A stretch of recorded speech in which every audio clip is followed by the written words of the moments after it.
And my regret is made more acute by the stories that have been shared here today. 2 centuries later, we still grapple with these questions, questions made more acute in moments of crisis. The sensitivity to injustice so acute that it can't be relieved by the rationalizations that make life comfortable for the rest of us.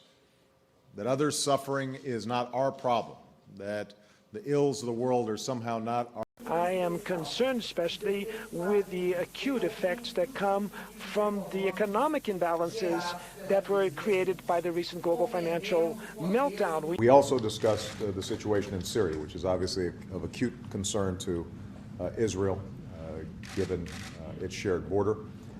And so in advance of a 5-day trip to Europe, in which the Middle East will be a topic of acute interest, I chose to speak about what peace will require.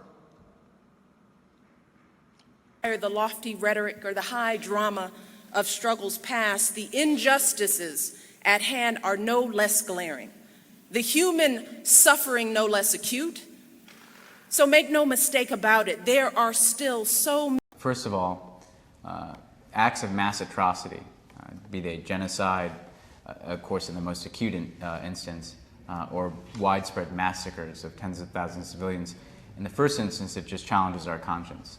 I, of course, acknowledge and recognize the merits and the value of the monetary expansionist or expansionary policies that have been put into place by central banks in order to avoid the extremely acute and serious liquidity crisis, which could have possibly otherwise have had devastating effects worldwide. Lower Manhattan obviously is a particularly acute example, but there are problems with flooding that are affecting substations throughout the region. Globalization and the internet made these threats more acute as technology erased borders and empowered individuals to project great violence as well as great good.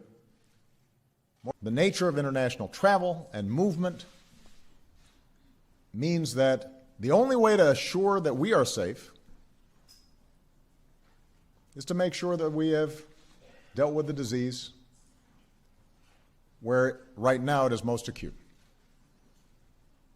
As a young doctor in Haiti, Valerie saw firsthand how issues like acute malnutrition, hunger, affected the poorest children in his country.